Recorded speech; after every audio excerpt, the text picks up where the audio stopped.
Welcome to Alpha Male Podcast, where we talk about what it means to be a man, the right way with God at the center, Judeo-Christian values. For we are made in His image, strong, dominant, in control. I thought it'd be cool to do a different sort of series on manly dog breeds. I did one episode mentioning a bunch of manly dog breeds a while ago, but I'd like to do a series where each episode I talk about one specific dog breed. I may compare them to other dogs. That's this series, manly dog breeds. There will be no Yorkshire Terriers, there will be no miniature poodles, there will be no Yorkie poos. We're talking manly dogs. Today's manly dog breed, the Rhodesian Ridgeback. The best dog I've ever had. And I don't just say that because he's laying in front of me, because he's a dog and he doesn't understand that. Alexander Hamilton, Rhodesian Ridgeback. It's not even the first breed I talked about in this series, but the best dog that I've ever had. I'm blessed by God to have this Rhodesian Ridgeback. He is a wonderful, wonderful all-around dog. And he is a Rhodesian Ridgeback. Now, this is another one of the very rare dog breeds that will both hunt and protect. A good guard dog and a good hunting dog, depending on your hunting style. They have a very unique hunting style, kind of like a bull in a china shop. But you see, that's kind of a rare thing. And I talked about this before with the Akita, but there are very few breeds that are good at both. You may find an individual dog that's good at both. Like you may find a Brittany Spaniel that's a great guard dog. And I'm not talking a watchdog that'll bark. I'm talking a guard dog that's a physical force to be reckoned with an adversary, and also a good hunting dog. But most dogs are good at one or the other. Example, a Rottweiler, a great protection dog, not a great hunting dog. And I don't mean like it caught a squirrel and killed it one time. I mean you can go out into the woods, into the wilderness, and routinely harvest game.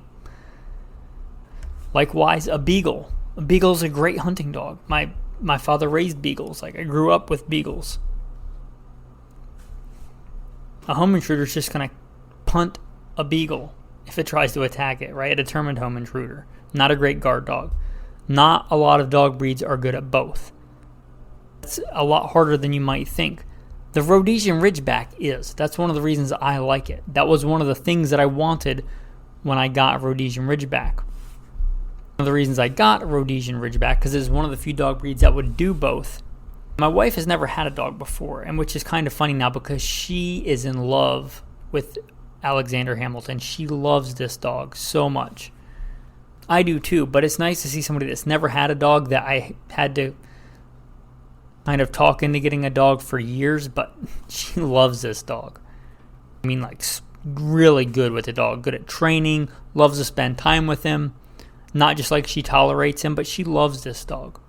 When I was picking a dog, I wanted a dog that would both hunt and protect, as I'm kind of a survivalist. I'm a survivalist, a prepper. I don't apologize for that. I like both those things. I like going out into the wilderness and surviving.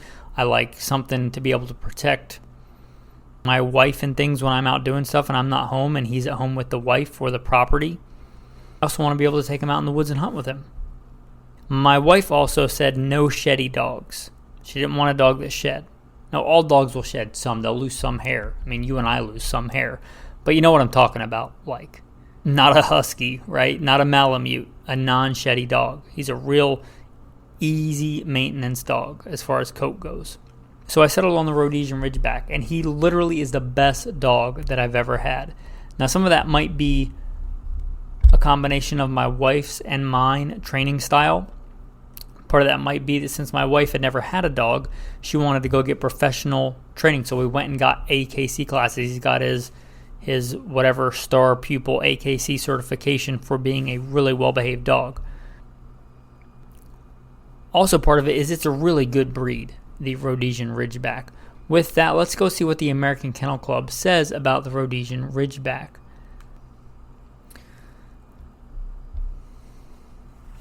The Rhodesian Ridgeback is an all-purpose Rhodesian hound whose hallmark is the ridge or stripe of backwards growing hair on his back. Though the breed was made famous in its native Africa for its skill at tracking and baying, but never ever killing lions, today Ridgebacks are cherished family dogs whose owners must be prepared to deal with their independent and strong prey drive. Beneath the Ridgeback's trademark ridge is a whole lot of Hound. Ridgebacks are fast and powerful athletes who can weigh between 70 and 85 pounds, and oftentimes more. I'm going to interject here. My dog, Alexander Hamilton, weighs well over 100 pounds, between like 107 and 112, somewhere in there. He's a big boy. He's not overweight. He's not fat. As Alexander Hamilton comes here and puts his head on my arm. Very affectionate dog. Anyway, it talks about their color. I'm going to skip that. Ridgebacks must be guided with a firm but fair hand from puppyhood. They are faithful friends, protective of their loved ones, and meltingly affectionate with those whom they trust. Still, a Ridgeback can be too much Hound for the novice dog owner.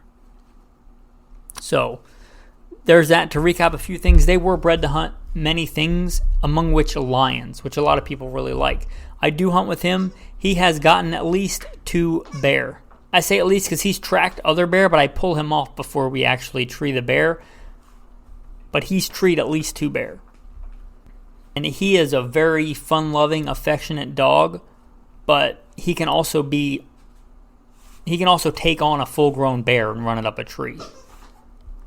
I don't know if you can hear him in the background, but he's viciously attacking his pumpkin spice latte squeaky toy right now. So, there's that. Now let's see what Wikipedia has to say about the Rhodesian Ridgeback. The Rhodesian Ridgeback is a large dog breed originally bred in South Africa. Its forebears can be traced to semi-domestic ridged hunting and guarding dogs of the Khoi, Khoi, Khoi. Probably butchering that. These were interbred with European dogs by early colonists of the Cape Colony for assisting in the hunting of lions. A few other notable things about the breed. They're known for not being barky dogs, which I really appreciate. That was one of the things my wife didn't stipulate, but I stipulated. I did not want a barky dog. I can't stand yappy dogs. I can't stand barky dogs. And he is not. I'm not even exaggerating. There's probably months that go by where he doesn't bark. It is very, very rare that he barks. And if he does, I had better pay attention. Like when he trees a bear, he barks. If something is what he perceives really, really out of place or dangerous, he will bark. And every time he's ever barked, it's been warranted. Maybe it wasn't a threat, but I could certainly see how he thought it was a threat, like a chainsaw turning on next door, something big and loud crashing close by. So if he barks, I pay attention, which is a good thing. Because if you have a guard dog that barks at everything, it's like the boy who cries wolf. You don't really care or pay attention. If Alexander Hamilton barks, I pay attention. Also, to be honest, he's a very social dog, probably more social than I would like. A lot of that has to do, I think, with my wife and I. Again, when I talked about when I had Akitas, I didn't really socialize them properly when they were young.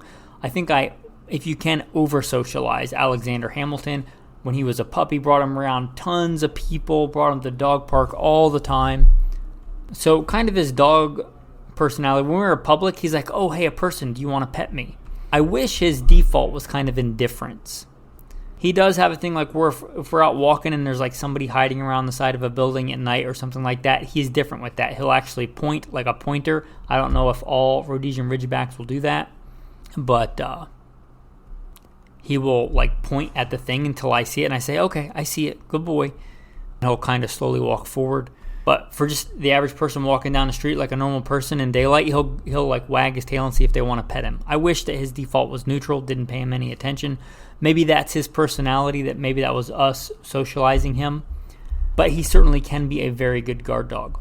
And he has a lot of really good guarding instincts that I honestly didn't teach him. He just has those as part of his breeding. For instance, we do a lot of backcountry survivaling. I'll go out and live in the woods, off-grid. My wife and I live as neo-nomads. I spend large chunks off-grid. My wife and I do, if I'm out, let's say, making camp and I'm doing a chore and I'm focused on that thing, he will literally sit like with his back to my back and watch my back. Like literally, he has my back. He watches, and if something comes around, he lets me know. I didn't even have to teach him that. He just naturally does that. Like if I'm distracted, if I'm doing something like setting up camp, making shelter, he naturally goes into his like guard position, which is really cool. Again, he's also a good hunting dog depending on how you hunt. We have yet to come across a mountain lion that we could legally take. That would be really cool. But he has, again, treed 2 bear. Been on the trail of more that I pulled him off of. Oh, and he also, when we were in Idaho, became quite good at hunting birds, like pheasant. He got pretty good at that. So I guess to bring this home here, if you want a big dog that can be a good hunting dog, a good guarding dog, kind of a great personality, and he's the best dog I've ever had as far as personality goes. He's a great family companion.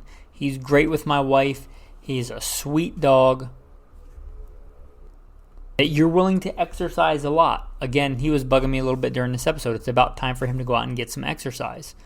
Rhodesian Ridgebacks are active, muscular dogs. This is not the dog to have if you live in an apartment and you're going to go for a walk once a day.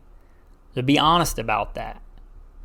They require a lot of exercise. Like I have trained him to run behind the truck, and we will go for miles at fast pace. It's pretty impressive how fast and how far he can run, even uphill. If you live somewhere with some, like out west with a lot of logging roads where you can literally have him jump out of the truck and just drive for miles and give him some good exercise that he enjoys and actually give him some mental stimulation, because he's a smart dog. He needs both. He needs mental and physical stimulation. If you're willing to do that and put in the training, absolutely wonderful, wonderful dogs. If you're not going to give him that kind of exercise and mental stimulation, probably not the dog breed for you. Also, my wife and I are blessed to work remote. We don't leave him home for 8 hours a day. I don't think he'd be a very happy dog. A lot of dogs are fine being alone for long periods of time. He's not that kind of dog. He's okay with it if he's gotten enough exercise, but just leaving him home day after day, not a breed I would advise for that. Not that that's not a lifestyle I'd really want for any dog, but some dogs, they're fine just being alone. He is much more of a social dog. A dog that can run a grown bear up a tree. And also I can leave with my very young niece and be more concerned about what she's going to do than what he's going to do. A dog that will go live with me out in the bush, off-grid for long periods. Will also hang out by my wife in a corporate Zoom meeting. Perhaps the ultimate survival companion dog. A couple of side notes also gives you another reason, as if you needed one, to wear Rhodesian brushstroke camo, which is cool in its own right. And also, fun fact, the dog breed chosen in Patriots, my favorite fictional survival novel / series. Oh, I don't often mention it, but I do have an Instagram page. I try not to get on Instagram much, but I do try and post on there from time to time. Actually, a lot of the pictures on there are of Alexander Hamilton, my Rhodesian Ridgeback. So if you want to see a Ridgeback in action, the adventure pup, been all over the country, you can go to my Instagram. It's Good Shepherd Training. You look up Good Shepherd Training on Instagram, it should pop up. It should be pretty obvious which one is mine. Also, goodshepherdtraining.com is my website. But anyway, if you wanted to see pictures of Alexander Hamilton, I think in this series I'm going to forgo the tactical tip, but I will throw in a tactical verse. God blessed them and said unto them, Be fruitful and multiply, replenish the earth and subdue it, and have dominion over the fish of the sea, and over the fowl of the air, and over every living thing that moves upon the earth. It's the proper order for you to have dominion and control over your animals. It is not good for you, and it's not good for them to just let them do whatever they want, to let them have dominion over you. You're supposed to rule over your animals, have dominion over your animals. That includes your dog. It's your responsibility. If your animal hurts something, breaks something, messes something up, that's on you. It's good and healthy for them to have discipline. It's a better life for them and for you. So for these manly dog breeds we're talking about, really any animal under your control, have dominion over it. With that, thanks for listening and have a blessed day.